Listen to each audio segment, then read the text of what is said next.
Hey guys, tonight we're heading back to a time when life was harsh, uncertain, and downright uncomfortable. Imagine yourself in the heart of a medieval village, somewhere between the 14th and 15th century. You probably won't survive this, unless, of course, you've developed an impressive immunity to plague, famine, and whatever your local lord dishes out. It's the kind of survival story where every day could be your last, and your idea of good fortune might just be surviving another cold night without getting a fever. So, before you get comfortable, take a moment to like the video and subscribe, but only if you genuinely enjoy what I do here. And while you're at it, let me know where you're tuning in from and what time it is.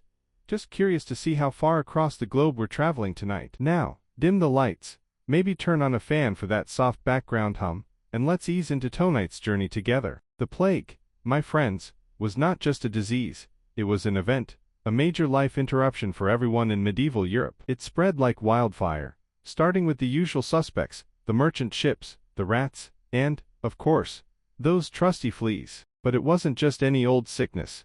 This was the Black Death, and it did not play by the usual rules. No one could predict when it would strike, or who would be next. Imagine how unsettling that must have been. It wasn't just the fear of the disease itself, it was everything that came with it. Historians still argue whether the disease spread faster because of the unsanitary conditions, or because medieval folk simply didn't understand the concept of germs. Either way, it didn't take long for entire villages to be wiped off the map, the streets deserted, and the crops left to rot in the fields. You can picture it, can't you? The sudden emptiness in the villages, the deserted homes, the cold winds blowing through abandoned market stalls. Life was already tough for peasants, who worked from dawn to dusk, but then this invisible killer came along, and wiped out whole families in a matter of days. The worst part, if you were unlucky enough to catch it, your fate was sealed. And here's the kicker, the plague didn't just affect the peasants, it also ravaged the elite. The nobility wasn't immune. The lords who controlled the lives of peasants now found themselves struggling to maintain their power as their own ranks were thinned out. The balance of power shifted, and survival became an unpredictable game of chance. If you didn't die from the plague, you might starve, or freeze, or simply collapse from the pressure of trying to keep up with the sheer brutality of daily life. But, despite the odds, some peasants managed to survive. And that, my friend, is where things get interesting. Because even when the plague raged, medieval peasants had a few tricks up their sleeves, though none of them were as glamorous as anything you'd find in the royal court. No, their survival was a result of simple, gritty, and often bizarre methods. Remember that feeling of being sick and not knowing what the heck's going on? That was life for medieval peasants, every time a new disease rolled through. And the Black Death, well, it was the granddaddy of them all. You probably already know how it went down. It started in Asia, moved westward via trade routes, and hit Europe like a freight train in 1347. But what you might not know is how utterly mysterious the whole thing was. It wasn't just a plague, it was a puzzle. And historians still argue about its exact cause, as there are many theories. Some say it was a disease carried by fleas on rats, others suggest it could have been something as dramatic as a toxic storm or even a curse. Whatever the cause, the Black Death was fast, too fast. It didn't just kill, it terrified. Peasants, who lived close to each other in overcrowded, unsanitary conditions, had little chance of avoiding it. But what was even stranger was how sudden it was. Imagine this. One day, everyone's living their miserable, poverty-stricken lives, and the next, half the village has been claimed by an invisible force. There were no warning signs, no gradual build-up. People dropped dead in a matter of days, and some even claimed to have seen their loved ones die within hours of feeling the first symptoms. One moment you're working the fields, the next, you're gone. It was as if the very land itself turned on its people. Yet, some did survive. It wasn't luck, they were simply the fortunate few who either didn't get sick, or developed an immunity. Those who survived also had a key advantage. The plague left behind a decimated workforce, which, in some cases, actually benefited the peasants. With so many lords dead, there was no one to enforce the harsh rules, and for the first time in centuries, some peasants could negotiate better terms, even if it was just to ensure they wouldn't starve to death. In some cases, the power shift was profound. Landowners were desperate to rebuild their estates, and they turned to surviving peasants for labor. While this wasn't a total victory for the common folk, because, let's face it, the system still sucked, it did offer a brief window where life could improve. It was like the world had reset itself, and the survivors, though scarred, began to get a taste of something different. But don't get too comfortable. The plague didn't exactly take a holiday. Oh no. Once the Black Death had swept through, it seemed to vanish as mysteriously as it arrived. People took to the streets, hoping the worst was over, but little did they know, the pestilence was still lurking in the background, waiting to return. And when it did, it came back with a vengeance. Historians still argue whether the repeated outbreaks of the plague in the centuries following were simply a continuation of the same cycle, or whether each wave had a unique twist. Some say that the second and third outbreaks were less deadly, while others insist that the later years brought even worse suffering than the first wave. But no matter how many times the plague returned, peasants kept adapting. It wasn't just about surviving the disease, it was about surviving the world that came with it. Medieval peasants had learned how to endure, adapt, and find some kind of resilience in the face of constant catastrophe. Imagine a life where food is never guaranteed. The medieval world, with its constant threat of famine, was no stranger to hunger. And by hunger, we're not talking about the occasional skipped meal. This was the kind of hunger that turned into weeks, months, even years of suffering. Peasants didn't just face the threat of a bad harvest, they lived in constant fear of crops failing, and not because of lazy farming, but because nature itself was unpredictable. The medieval economy was heavily dependent on agriculture, and if the weather decided to turn against you, whether with a dry spell, excessive rain, or freezing temperatures, the harvest could be ruined. Historians still argue about how much climate change actually influenced medieval famines, but we do know one thing for sure: if the harvest failed, the result was disastrous. When food became scarce, everything became harder. Starvation, disease, and sometimes even desperation set in. But it wasn't just the weather. Pests, crop diseases, and even the soil itself were enemies that peasants fought year after year. They didn't have modern pesticides or fertilizers, so if a field got infested with insects or blight, the crops could be lost overnight. In these times, the smell of decaying crops wasn't just unpleasant, it was a death sentence. When famine struck, survival meant more than just toughing it out. People had to get creative. Peasants would eat whatever they could find: roots, berries, bark, even dandelions. And that's when things started to get weird. Ever heard of famine foods? Yeah, they weren't tasty. There were recipes for cakes made from acorns, foraged herbs, or even tree sap, all just to stave off hunger for a little longer. If you think modern-day survival food is weird, you haven't seen anything until you've tried pea soup, made from everything but actual peas. And then there was the desperate reliance on bread. Bread wasn't just food, it was life. But here's the thing, medieval bread wasn't always made from wheat. Oh no. Sometimes it was made from barley, rye, or even a mix of, wait for it, beans. Yes, beans. The average medieval peasant had to make do with what they had, which often meant eating bread that was, well, less than appetizing. But it wasn't just the ingredients that made medieval bread interesting, it was the way it was stored. Think about it, you're in a world without refrigeration. So, to keep bread from getting stale or moldy, they'd often store it in damp, dark places, where it would ferment and turn into something that could either give you a serious stomachache, or, on rare occasions, a buzz. So, while today's modern peasants, aka you and me, complain about stale bread or soggy cereal, just imagine the type of bread that could literally get you drunk if you were lucky. That is, it wasn't all about food, though. Even in the most desperate of times, medieval peasants found ways to survive, like turning to whatever was at hand for medicinal purposes. For example, some would use garlic, onions, and other herbs as remedies for everything from bad breath to bad luck. It's kind of ironic, really.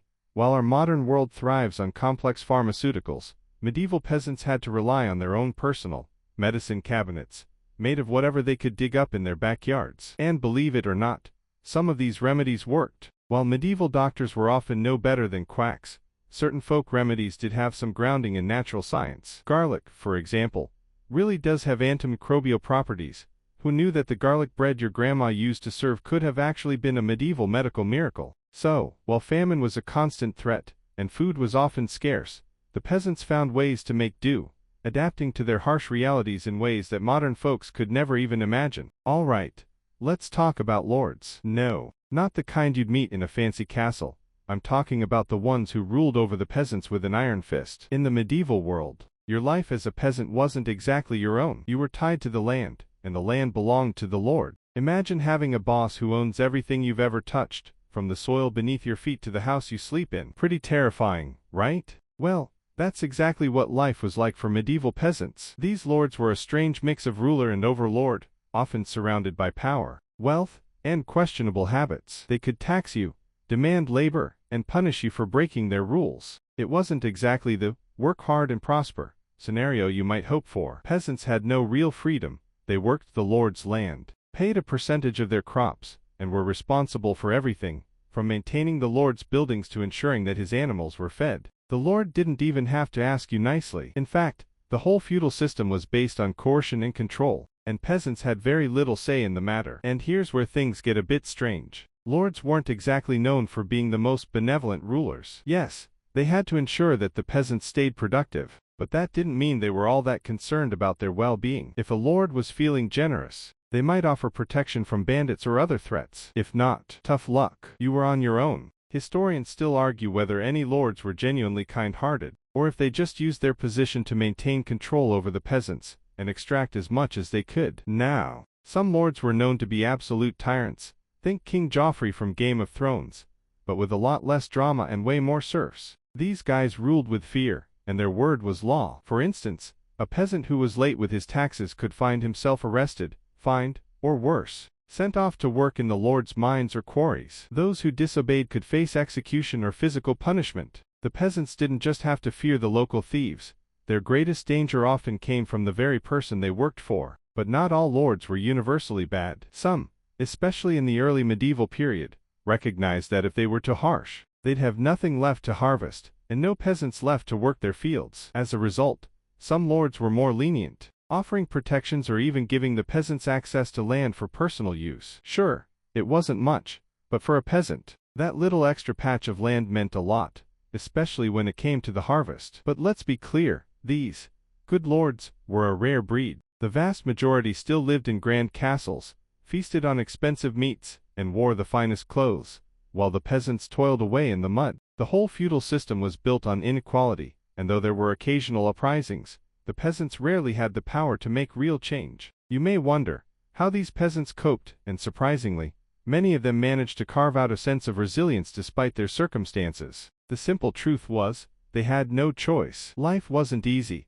but it was the only life they knew. In fact, for all their complaints, many peasants actually thought the feudal system was normal. Sure, they had their gripes, but they'd never known a world that was different. They worked, they survived, and in some odd way, they thrived. Despite everything, though, there was always a chance for something unexpected to happen. With so many lords dying from plagues or falling into debt, the peasants sometimes found themselves with a rare opportunity, an opportunity to negotiate better conditions, or at the very least, to get out from under a particularly harsh ruler. But these moments were fleeting. Once a new lord took over, the balance of power would shift again. Now that we've got a sense of the lords and their rule, let's take a moment to talk about something that probably doesn't come to mind when you think about medieval peasants: manure. Yeah, I know, it's a far cry from royal banquets, but trust me, this humble material played a bigger role in survival than you'd think. Picture this: you're a peasant, living on a plot of land that's been farmed by your ancestors. It's muddy, it's cold, and it doesn't matter how many times you plant crops, the soil is just not cooperating. Enter the magical wonder of manure, nature's most reliable, and often smelly, helper. Manure was so important that it could make or break a crop's survival. During bad years, peasants would go to great lengths to collect and compost any waste they could find: cow, horse, pig, you name it. But it wasn't just about fertilizing the crops. Manure was used in a variety of ways that would surprise you. For example, it was often packed into the walls of houses to insulate them against the cold. That's right, peasants would literally live in houses that smelled like a barn. Can you imagine trying to fall asleep in a room full of manure? But hey, if it kept you warm, it was worth it. And let's not forget how manure could be used as fuel. With wood being scarce in many areas, the burning of manure was a practical solution to the problem of heating. The smoke was terrible, but you did what you had to do to survive. Peasants would also use it for making soap and other cleaning agents. If you think modern-day farming is gritty, just wait until you hear about medieval recycling. But it wasn't all about agriculture and warmth. Manure had a surprisingly social function too. Towns and villages would often have communal dung heaps, which everyone contributed to. These heaps became the ultimate gathering spots, where peasants could exchange gossip, swap goods, and sometimes even strike deals. It's hard to imagine a bustling marketplace, where the smell of manure is in the air, but for medieval peasants, it was just part of daily life. Historians still argue whether manure was an essential part of medieval life, or whether it became a crutch for lazy farming. Some say that using manure to fertilize the land allowed the peasants to grow more crops, even in the face of unfavorable weather. Others argue that it was an inefficient method that only contributed to soil depletion in the long run. Either way, you couldn't escape it. The whole feudal farming system depended on manure, whether you liked it or not. And just to make things even more interesting, the role of manure didn't stop at the farm. Peasants would also use it to barter with merchants. Need a new pair of shoes, or maybe some grain to feed your family? Well, you could always trade a bushel of well-composted manure. The value of dung was something you couldn't ignore. It wasn't the stuff of luxury, but it was the stuff of survival. So, the next time you complain about your garden needing a little fertilizer, just think back to the peasants of medieval Europe. They didn't just survive, they made manure into something that could help them thrive. Not glamorous, not easy, but necessary. In their world, it was about making do with what you had, and they had a lot of manure. Now, I know what you're thinking.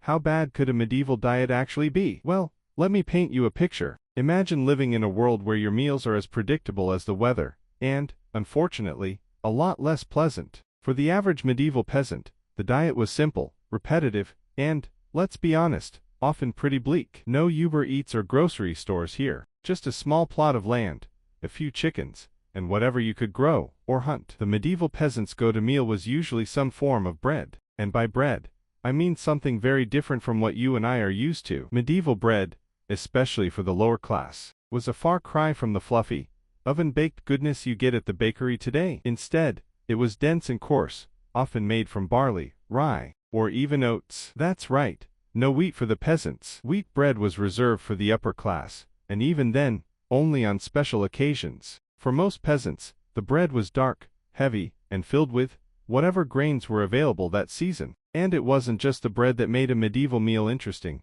it was everything that went with it. Pottage was the star of the show. This thick, stew-like concoction was made from whatever vegetables or grains you could scrounge up. Think peas, beans, onions, and sometimes, if you were lucky, a little meat. Pottage was versatile, filling, and often served with a side of stale bread. If you were really lucky, you might get a tiny bit of cheese, but even that was considered a luxury. For peasants, meals weren't about variety. They were about getting something, anything, into your stomach. But that's not all. In some regions, peasants would also rely on ale to wash down their meals. And no, it wasn't the fancy, craft beer kind of ale we might enjoy today. It was rough, weak, and often brewed at home. Ale was the beverage of choice for just about everyone, from the lowliest serf to the wealthiest noble. It wasn't just for drinking, it was used in cooking too, making its way into everything from soups to sauces. As for water, well, that wasn't always the safest choice. Given the lack of proper sanitation, many peasants preferred their ale, as it was less likely to make them sick. Now, before you start feeling too bad for these medieval peasants, consider this: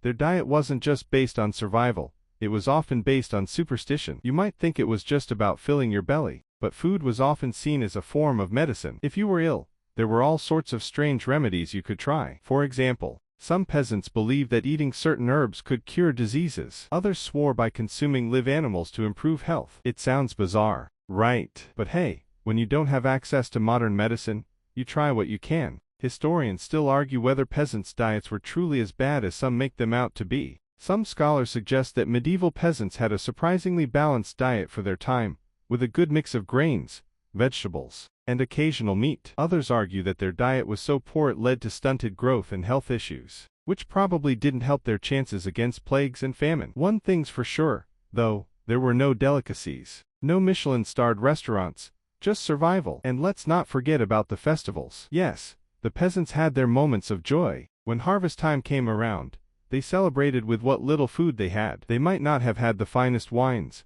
or the juiciest cuts of meat, but they made do. A festival could mean a feast, and in a world where food was scarce, that moment of indulgence was pure bliss. The food was often simple, but for the peasants, it was a sign that they had made it through another season. So, while we may have the luxury of choosing from an endless variety of foods today, the medieval peasants had to make the most of what they had, even if it was just a hunk of hard bread and a bowl of watery stew. Let's now turn to something that sounds a little less appetizing but was a key part of medieval peasants' daily lives: superstition. Now, you might think that living through the plagues, famine, and harsh conditions of the time would be enough to worry about, but medieval peasants were convinced that there were forces beyond their control. It wasn't just about surviving the seasons, or staying clear of the Black Death, it was also about staying safe from ghosts, curses, and anything else that could turn your miserable existence into something far worse. Peasants lived in a world steeped in folklore and spiritual beliefs. They didn't have the scientific knowledge we have today,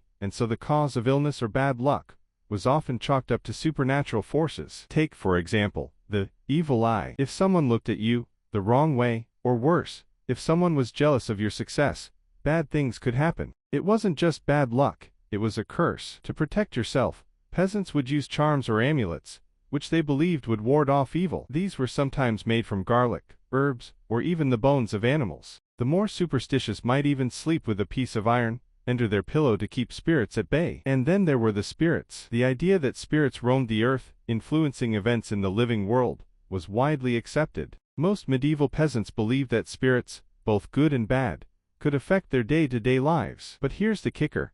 You didn't need to be dead to become a spirit. No, the dead didn't just haunt the living, they could come back and take over your life. It was a dangerous world, where everyone from your deceased grandparents to random strangers were capable of exerting some sort of influence over your fate. Historians still argue whether the belief in spirits and the supernatural helped peasants cope with the realities of their lives, or if it only made their suffering worse. Some say that fear of curses and supernatural retribution was an essential coping mechanism. It gave peasants a sense of control over things they had no real power over. Others argue that these beliefs, while comforting, also perpetuated a cycle of fear and superstition that kept peasants from understanding the true nature of their suffering. And don't even get me started on witchcraft. If a peasant didn't get sick or die from a plague, there was always the fear of being accused of witchcraft. A few strange occurrences, a cow suddenly dying, a bad harvest, and suddenly, you could find yourself at the center of a witch hunt. Peasants were regularly accused of practicing witchcraft, often without any real evidence. It was a paranoid world, where accusations were enough to ruin lives. The fear of witches was so widespread that even the smallest community could descend into chaos if someone was thought to have cursed the harvest, or caused sickness through dark magic. But the really interesting part of all this superstition, it wasn't just in the realm of the mystical. Many peasants believed that their daily actions could either invite good fortune or bring ruin. The timing of their chores, the way they planted crops, and even the direction they faced when they worked were all subject to belief. One false move, and they could invite misfortune. The superstition wasn't just about avoiding bad things, it was about actively trying to create good things, in a world where control seemed impossible. So while modern life is full of science and reason, medieval peasants lived in a world where every shadow, every gust of wind, every crop failure had some supernatural explanation. Sure, it didn't make their lives any easier, but it gave them something to hold on to in a world that constantly felt like it was on the edge of collapse. Let's shift gears a little and talk about something that, believe it or not, wasn't all doom and gloom for medieval peasants: harvest time. Sure, life was tough, but when the harvest came in, it was a time of joy, even if that joy was fleeting. The harvest was life or death, literally. If it was a good year, the entire village would celebrate. If it was a bad year, well, everyone would probably starve by the time winter rolled around. But despite the unpredictable weather, the grueling labor, and the constant threat of famine, there was something magical about harvest time. Harvest wasn't just a chore, it was a collective effort. The work didn't stop just because you were tired or hungry. Everyone in the village was involved, and it became a community event. You had the men cutting down the crops, the women collecting them, and the children, well, they were probably chasing chickens or fetching water, but they were still part of the action. The whole village came together, and for a brief moment, it was one of the few times the peasants could forget about their harsh realities and actually come together to celebrate something. Now, don't get too carried away. Harvest wasn't a carefree festival, far from it. It was grueling, exhausting work. People worked from dawn until dusk, sometimes even longer. The work was physically demanding, and the danger of injury was ever present. But the real stress came when the crops didn't grow well. If a bad harvest occurred, it wasn't just about not having enough to eat. It meant that the village might not survive the winter. It meant famine, sickness, and possibly death. Historians still argue about how often medieval harvests actually failed. Some suggest that peasants faced a constant cycle of poor harvests, with little opportunity to recover. Others claim that harvests were actually pretty decent most years. But the problem was that peasants never had enough to build up a surplus. They lived year to year, and any bad season could undo everything they had worked for. And let's not forget about the supernatural beliefs that popped up during harvest. Sure, there were physical threats, pests, blights, and droughts, but many peasants believed the harvest could be cursed. They would pray to the gods, perform rituals, or even offer sacrifices in hopes of ensuring a good crop. The idea of divine intervention was real. After all, if the gods were angry, it wasn't just bad luck, it was a sign of their disfavor. But even with these rituals and prayers, the peasants still had no control over the whims of nature. If it was a bad year, it was a bad year, and they would have to make do, however they could. But, as hard as it was, harvest time still had its perks. After the work was done, there were moments of celebration, albeit brief. The community would gather around for the harvest feast, sharing whatever food they had left over. There might be a bit of ale, or, let's be honest, probably a lot of ale, and even dancing. It wasn't a grand celebration, but for a few hours, everyone could let loose and forget about the constant struggle for survival. These brief moments of joy, fleeting as they were vital. They reminded the peasants of what they were working for and why they put in the hard work each season. Even in the darkest of times, they found ways to celebrate, to find community, and to share a moment of happiness before the harsh reality of winter set in. The work was never ending, but in that moment, they could rest, at least for a while. Now, let's talk about the real heartbreak of medieval life, the endless cycle of war, famine, and disease. If you thought surviving plagues and poor harvests was tough, imagine adding the constant threat of war into the mix. The medieval world was, in many ways, a battlefield. And when I say battlefield, I don't just mean large-scale conflicts between kings and knights, though those certainly happened. I'm talking about the constant, everyday strife peasants endured as they were caught between the squabbles of the powerful, the raids of foreign invaders, and the brutality of the lords who ruled them. Peasants didn't get the luxury of being left alone. They were drafted into armies or called upon to work the land for the lords who were busy, waging wars on each other. They had little say in the matter. If the lord decided to march off to war, peasants would often be forced to support the effort. That could mean working in the fields to supply food for the soldiers, building fortifications, or even being conscripted into the fighting itself. Many peasants had no choice but to pick up arms and join the war, even if they had no interest in the politics of it all. Historians still debate how much direct impact medieval warfare had on peasants. Some say the wars were the final straw for many communities, leading to widespread famine and death. Others argue that most peasants managed to avoid the worst of it, staying out of the direct conflict, though they still felt the consequences in their daily lives. One thing is certain, the land was always in jeopardy. Whether it was the Vikings, the Normans, or the constant power struggles between rival feudal lords, peasants had to endure wars that could leave their homes and fields in ruins. And then, there was the constant threat of bandits. Yes, these were the less glamorous raiders you might hear about in medieval tales,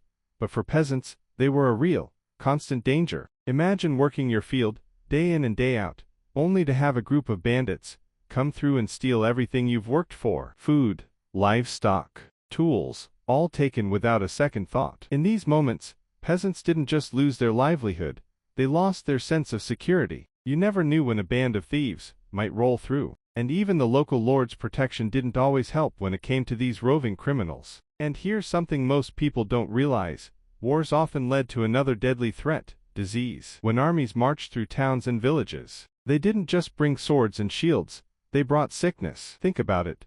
Soldiers, traveling long distances, could spread diseases like wildfire. The spread of the plague wasn't just linked to trade and merchants. It was also thanks to the constant movement of armies across the continent. And so, in addition to the ravages of battle, peasants also had to contend with the constant fear of being infected, even when the war seemed miles away. You never knew when a new wave of sickness would arrive. Despite all this, some peasants found a way to survive. It wasn't easy, nothing was, but they had resilience. They rebuilt their homes, replanted their crops, and got back to work. It was the only choice they had. The constant cycle of war, disease, and famine became just another part of their life that they had to accept, for better or worse. But what's even more remarkable is that in the middle of all this chaos, peasants didn't just endure, they found ways to take care of each other. Yes, they lived in a harsh world, where survival was uncertain, but in the darkest moments, community bonds were what kept them alive. Whether it was helping a neighbor harvest their crops, or giving someone shelter from a storm, these simple acts of kindness were often what kept the spirit of the village alive, even in the face of everything that was trying to tear it apart. Let's take a breather from the hardships and talk about something that might surprise you. Medieval peasants did, believe it or not, have some downtime. Sure, life was overwhelmingly consumed by survival, but when the hard work was done, they had their moments to relax. It wasn't like the modern world, Where weekends and vacations are standard, peasants didn't get time off in the traditional sense. However, after a long day of working the fields or tending to livestock, there were still moments of respite that allowed for a little bit of joy and entertainment. The medieval calendar was marked by religious holidays and festivals, which, even though often steeped in religious observance, were also times for some good old-fashioned fun. These festivals were typically tied to the agricultural cycle. Harvest festivals, feast days, and various religious observances gave peasants something to look forward to after a long season of hard labor. Sure, you didn't get to relax in a hammock with a cold drink, but the communal celebrations were an escape from the day-to-day grind. They were also a way to bond with others in the village, and let's face it, any excuse to stop working for a bit and indulge in some food, drink, and dancing was welcomed. And speaking of food and drink, these celebrations were often accompanied by food and ale. In fact, medieval peasants drank more ale than water, as water was considered dangerous due to contamination. Ale, on the other hand, was brewed with fermentation, which was believed to make it safer to drink. So, during feast days, the drinking didn't stop at just a glass of ale. It was part of the festivities, providing both a social lubricant and a way to unwind from a year's worth of struggle. Imagine raising a cup of ale with your fellow villagers, celebrating survival, and basking in a brief moment of joy. It wasn't the kind of luxurious party we think of today, but for peasants, it was as good as it got. However, these celebrations didn't just revolve around food and drink. Dancing was a big part of medieval village life. It wasn't the waltz or salsa, rather, it was communal dancing, circle dances, folk dances, or even impromptu performances in the town square. Everyone participated, from the youngest child to the oldest grandparent. It wasn't about fancy steps or skill, it was about community, connection, and joy. It was their way of letting go of the hardships and enjoying a fleeting sense of freedom. For some, storytelling and music also played a role in these moments of relaxation. Bards and minstrels, though not common in every village, would sometimes travel between towns, bringing with them stories of distant lands, legends, and songs. Picture this: after a long day's work, as the fire crackles, a group of villagers gathers around to listen to a storyteller recount tales of kings, knights, and mythical creatures. It was the medieval equivalent of binge-watching your favorite show. These tales provided an escape, allowing peasants to forget, if only for a while, the hardships of their everyday lives. Historians still argue about how much of the peasants' free time was actually spent in revelry versus just catching a few moments to themselves between work. Some suggest that while festivals were important, much of the peasants' downtime was just filled with quiet moments of rest. That said, it's clear that these moments, whether they were shared with others or spent alone, were vital to maintaining their mental and emotional well-being. In a world where survival was the priority, having a brief period of relaxation or communal joy was worth more than we can possibly imagine. But, like everything in medieval life, these breaks were always temporary. When the festival was over, it was back to the grind, back to the fields, back to the Lord's demands, and back to the unrelenting pressures of survival. Still, these moments of respite provided a reminder that despite everything, life wasn't entirely consumed by suffering. There was room for laughter, for connection, and for a bit of happiness. As we talk about those brief moments of joy and connection, let's shift back to the harsh reality of medieval life. Just when you thought things might get easier, you find out that the plague didn't just knock on the door once and leave. Oh no, it came back. And when it did, it was even more ruthless. The Black Death, which had already killed a large chunk of the population in the mid-1300s, didn't just vanish into history, it returned time and time again, each outbreak more devastating than the last. Historians still argue over why the plague came back so often. Some think that the fleas and rats never really left, continuing to spread the disease from person to person. Others suggest that the conditions of medieval living, poor sanitation, overcrowded homes, and a lack of understanding of how diseases spread, created the perfect storm for recurring outbreaks. Whatever the cause, each new wave of the plague brought the same devastating consequences: villages emptied, crops rotted in the fields, and the fear of death was an ever-present companion. The second wave of the plague hit Europe in the 1360s and was particularly deadly, killing even more people than the first. And just when people thought it couldn't get worse, the plague came back again in the 1400s. With each outbreak, society was thrown into further chaos. Not only were people dying in droves, but the social fabric of medieval life was being torn apart. The economy faltered, trade routes became dangerous, and the once vibrant villages became ghost towns. Even the lords who had once ruled with such power found themselves struggling to maintain control. Peasants, who had already lived through one wave of the plague, were now facing a second, third, and even fourth outbreak. But here's where things get interesting. Some peasants survived. They'd lived through it once, and perhaps this gave them an edge. With each new outbreak, those who survived learned to adapt, developing better immunity and more effective ways to cope with the disease. Now, let's pause for a moment to reflect. The second and third waves of the plague didn't just affect peasants, they affected everyone. The wealthy, the noble, the clergy, no one was safe. In some cases, the deaths of so many people meant that there were fewer workers to do the labor required to run the estates,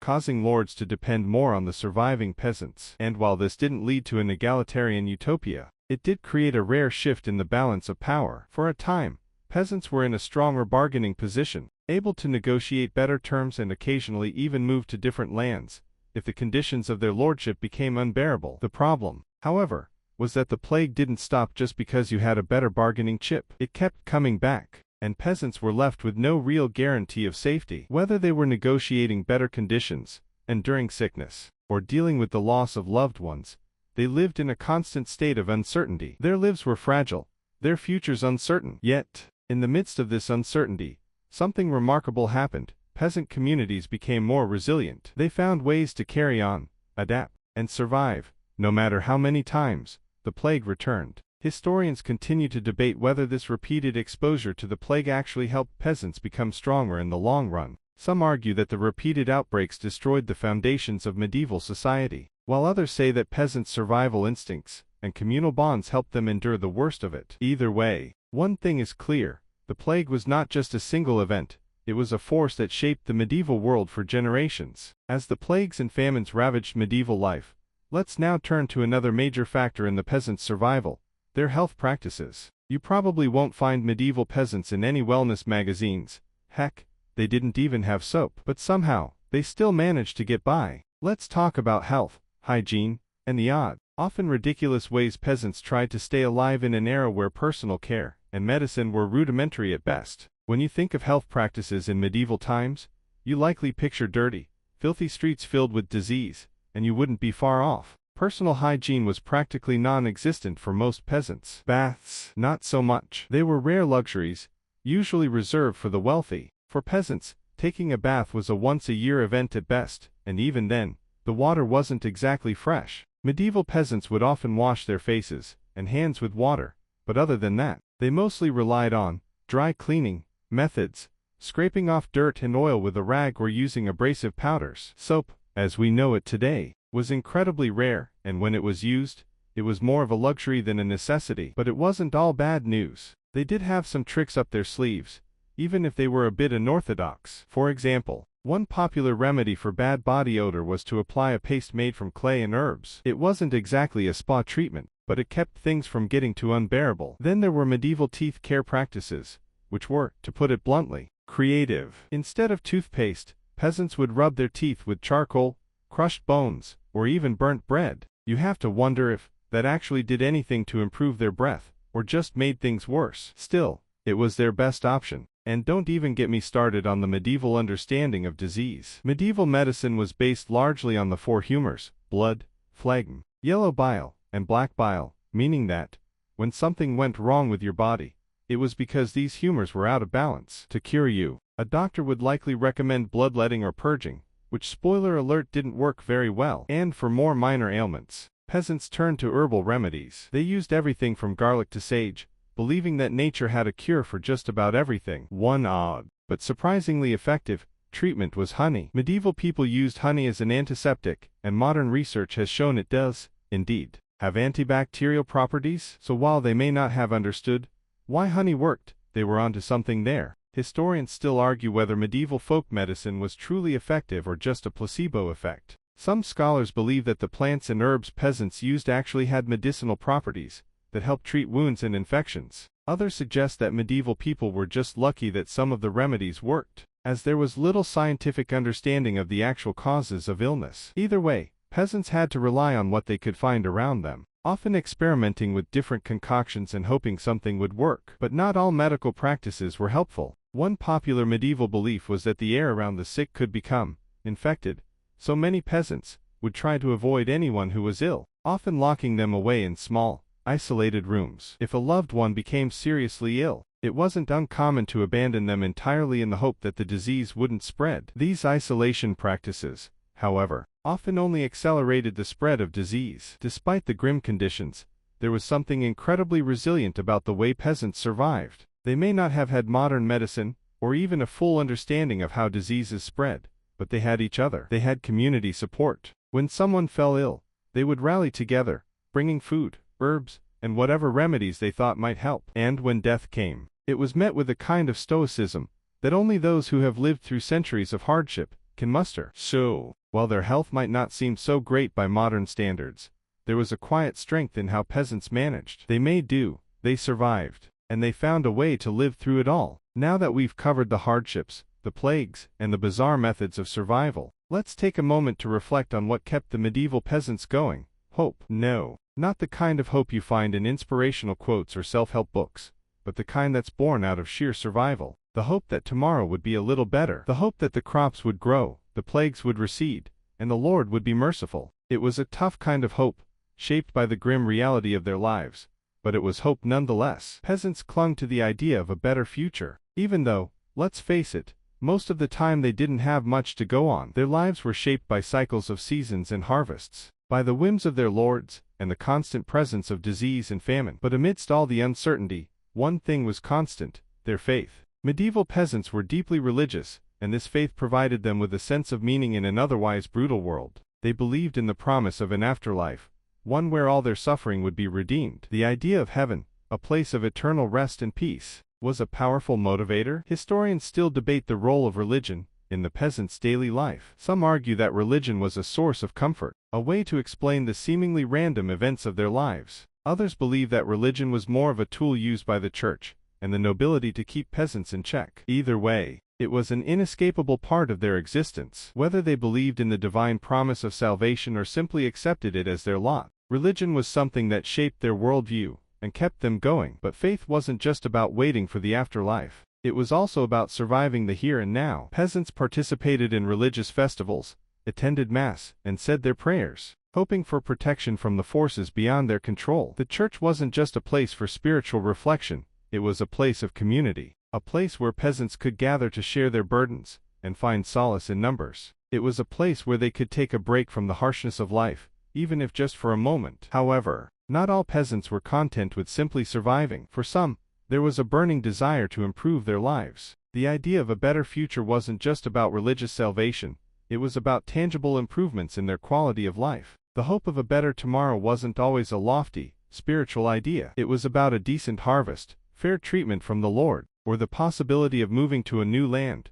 where life might be better. This hope, grounded in practicality, is what kept many peasants striving. They worked hard, made sacrifices, and did everything they could to improve their circumstances, no matter how small those improvements might seem. The persistence of this hope is one of the most remarkable things about medieval peasant life. Despite the constant threat of death, the grinding poverty, and the endless toil, they kept going. The desire for something better, something different, was ingrained in them. It wasn't always about achieving great wealth or status, it was about surviving, finding a way through, and building a better life for their children. And in a way, that's what made their stories so enduring. They weren't heroes in the traditional sense, but they were survivors, resilient, resourceful, and determined to keep moving forward, no matter the odds. Historians still argue whether this hope was a form of quiet rebellion, or simply a coping mechanism. Was it a defiance of the harsh world around them, or was it just an acceptance of their fate? Regardless of how you see it, that spark of hope, however faint, was one of the things that allowed medieval peasants to endure and persist. Let's now take a step back and look at the bigger picture, the long, slow grind toward the dawn of a new era. While the medieval peasant life was undeniably harsh, there were subtle changes, even amidst the overwhelming struggles, that eventually set the stage for a new way of living. It wasn't the sudden, dramatic changes we often associate with major historical turning points. Instead, it was a gradual shift, a shift that happened quietly, almost unnoticed by the very people who were enduring it. But this shift was crucial to the survival and evolution of society. The most significant shift came with the decline of feudalism. The feudal system, with its rigid hierarchy and strict division between lords and peasants, began to crack under the weight of its own inadequacies. The repeated plagues, which killed off a large portion of the population, created a shortage of labor. With fewer people to work the land, peasants found themselves in higher demand, which, surprisingly, gave them more bargaining power. For the first time in centuries, peasants had the ability to negotiate better terms with their lords. Some even demanded higher wages or moved to different lands in search of better opportunities. This shift didn't happen overnight, but the seeds of change were planted during these tumultuous times. Historians still debate whether this shift was the beginning of the end for feudalism, or if it was just a temporary change, brought on by the crises of the time. Some argue that the labor shortages and the social changes that followed were merely a blip on the radar, and that feudalism ultimately survived much longer than we think. Others suggest that the slow erosion of the feudal system eventually paved the way for the rise of a new order, one based on emerging markets, trade, and the development of early capitalism. Regardless of how it unfolded, peasants, by virtue of their sheer numbers and the survival instinct that kept them going, played a key role in this shift. While it wasn't always obvious to them, they were part of a broader transformation that would shape the world they lived in for generations. Their survival, their ability to adapt, and their tenacity to keep pushing through hardship contributed to the unraveling of the feudal system.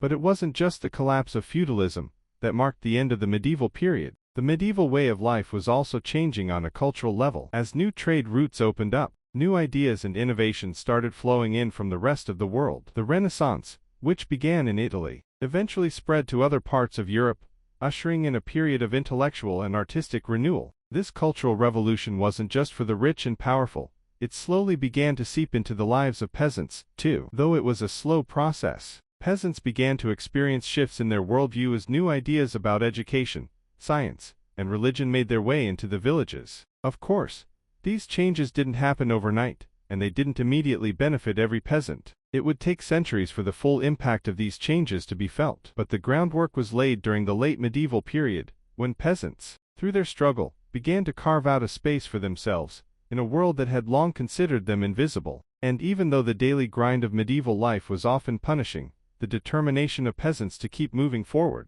to keep fighting for survival, helped them endure even the harshest conditions. While lords and kings may have controlled the land, it was the peasants, the backbone of society, who truly kept the world turning. They were the unsung heroes of history, and even if their stories weren't written in grand books or remembered in fancy palaces, their resilience is what kept the medieval world alive. As we come to the end of our journey through the rough and rugged world of medieval peasants, it's time to reflect on the legacy they left behind. While we often think of the medieval era as one long stretch of hardship and struggle, it's important to remember that these peasants were not just victims of their circumstances.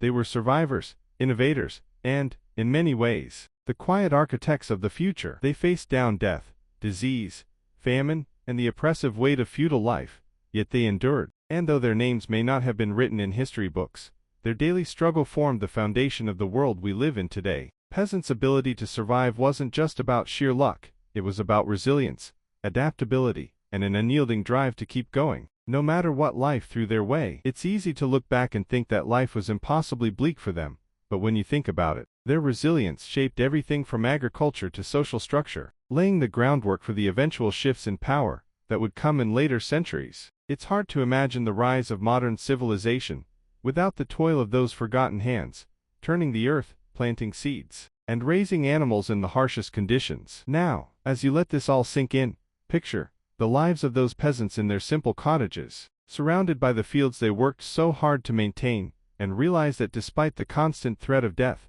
the plague, the famine, and the cruelty of their lords, they found a way to keep going. Their hope, grounded in survival rather than luxury, gave them the strength to carry on, generation after generation. Their stories aren't tales of grand battles or royal decrees.